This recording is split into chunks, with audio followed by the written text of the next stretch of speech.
Hi everyone, James Egersdorff here, head of Game Week 19 and the fast and furious Christmas fixture period that we have imminently. So what we're going to do this week is something slightly different. Normally I preview the upcoming game week. I'm going to kind of do a bit of a Q&A session. I've asked people all week to reach out to me on Twitter with different questions that they've got more specifically about Christmas fixtures.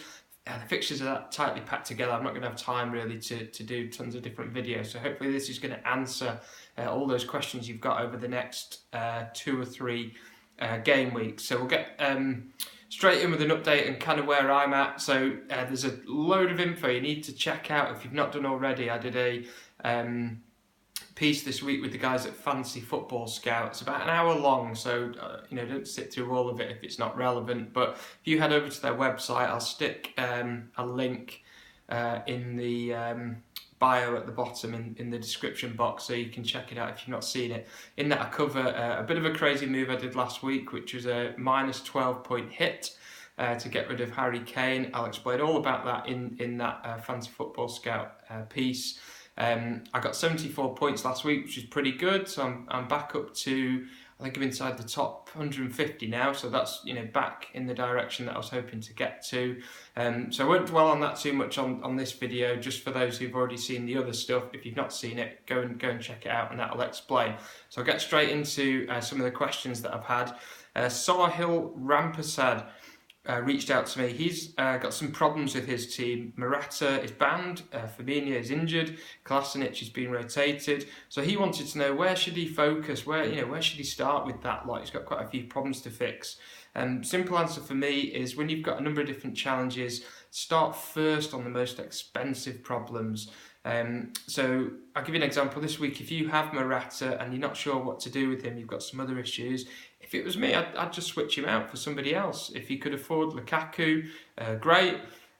Maybe you could use the money to downgrade Morata slightly and upgrade one of your defenders. Because what you've got to think is, if you've got an asset that's worth one of the premium price players and he's sat there on your bench, he's not getting you any points, and the person replacing him is most likely a budget value player. The likelihood of them getting many points is obviously quite low, hence their budget value.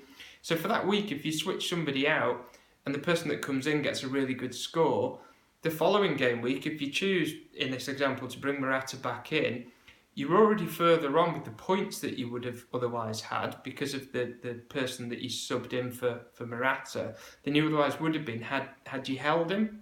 So yes, there's a bit of a gamble there, but it's a calculated gamble. I can point to myself. I swapped Firmino in a few weeks ago for Morata. Didn't pay off straight away, only got a 2, but then last week he got a 12. So, straight away I'm up on the points. So that's a good example there. Focus on your most expensive problems. Matthew Thompson got in touch. He wanted to know whether getting Aguero was madness at this time of year. I think you've got to factor in the City rotation. That's going to be a problem. But I think that could work in your favour this week. He didn't play a single minute of that Carling Cup extra time match midweek. Gabriel Jesus played the whole thing. He's up against Bournemouth on Saturday. I think everybody really fancies a pretty tired Bournemouth team. They, of course, had a game on Wednesday night to probably get taken to the cleaners a bit at the Etihad. So is it madness? No. Have you got to watch for rotation with him in following game weeks? Yes. But I think in that short Christmas period, that probably applies to most players anyway. So certainly a good idea if you're perhaps having a look at Aguero and you need a captain maybe for this week. Rich Corsa asked me about the January wild card. Obviously that activates. I think it's going to be about the 1st. I think it kicks back in. It'll be written in the rules somewhere. If it was me, and the same goes for your chips, I would hold right now. I don't think I'd bother playing any of those at this part of the season. I think there's going to be quite a number of double game weeks and things that crop up, certainly towards the end. So I'd probably hold there, unless your team's in an absolute mess. But I still think you could probably get out of it in the coming weeks. That moves on to a question Eric Klump had asked me about the double game week, the West Ham and the Tottenham game week. How many players should we have in our teams? For me, I'm really not getting that excited at the minute about this double game week. I think people need to really try and keep their feet on the floor. Yes, it's an opportunity to get some points, but right in front of you are 2 or 3 other game weeks prior to that one where you could equally get some points. So don't get all excited about this double thing. When there's a number of teams with double games, that's when it gets interesting. That's when you can really capitalise on it.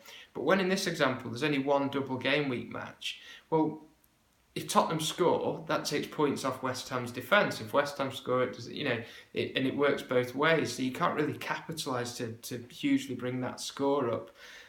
So I would just tread quite carefully. The other thing I don't like is the games. I think one's on the Sunday, is it, and one's on the Tuesday. They're very close together. So I'd just let that one perhaps pan out a little bit and not get too excited now. Perhaps reassess a bit nearer the time. Lots of things can happen in that period. Bruno Garcia has asked me, is Andre Gray an option, the Watford striker in Deeney's absence? I really like the situation this guy finds himself in. He's fresh because he's not been playing too often. He's going to be pretty nailed on because Deeney's obviously banned for 4 games. He's obviously got good fixtures as well, but the thing I really like, the guy's got a point to prove. He's got the shirt back, he's got his place back in the team. It's his to lose.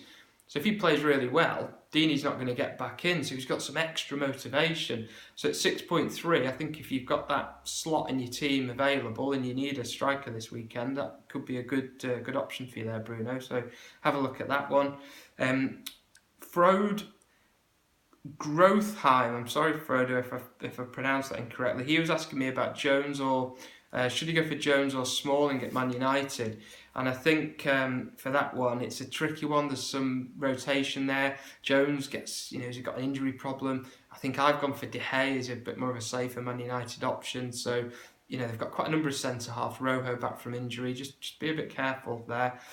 John Rowe has reached out to me about West Ham defenders, and going back to what I was saying about the double game week again, West Ham do have some pretty good fixtures in the short term, but then they will have a blank in game week 21. I do like Masuaku. I think one that could be worth considering, because you've got the cover with the second goalie, depending on your first goalie, is Adrian. I think he's in at 4.3. I think he's gone down to that now.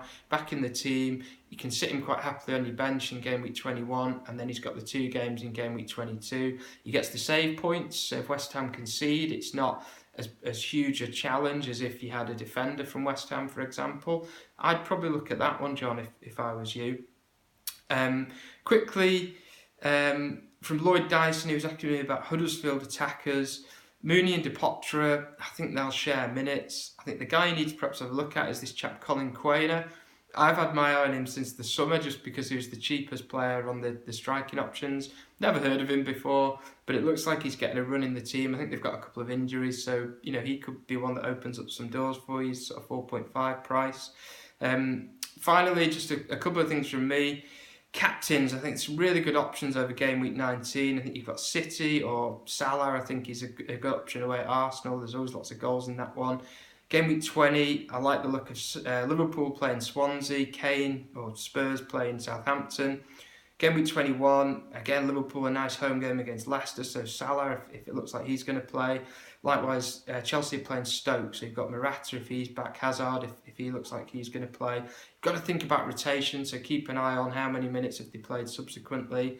The fixtures are going to come really thick and fast over Christmas, so keep your eye on the ball, keep your eye on the injury news, and make a note of how many minutes are people playing. If guys are getting brought off after about an hour or 70 minutes, might not be a bad thing, because it might mean they're being saved for the next week. Likewise, if they play the whole game, they might get quite tired. Finally, enjoy your Christmas break. FPL, we all love playing it, but it is only a game. So make sure you put your phone down and you log off social media and log off your laptop and your iPad. Spend some time with your family and your friends. Enjoy yourselves. Don't drink too much. Don't make any drunken transfers. That's a really big Christmas mistake you want to avoid. Thank you as ever for all your support, and have a great festive period, and I'll be back in the new year with more videos. Cheers.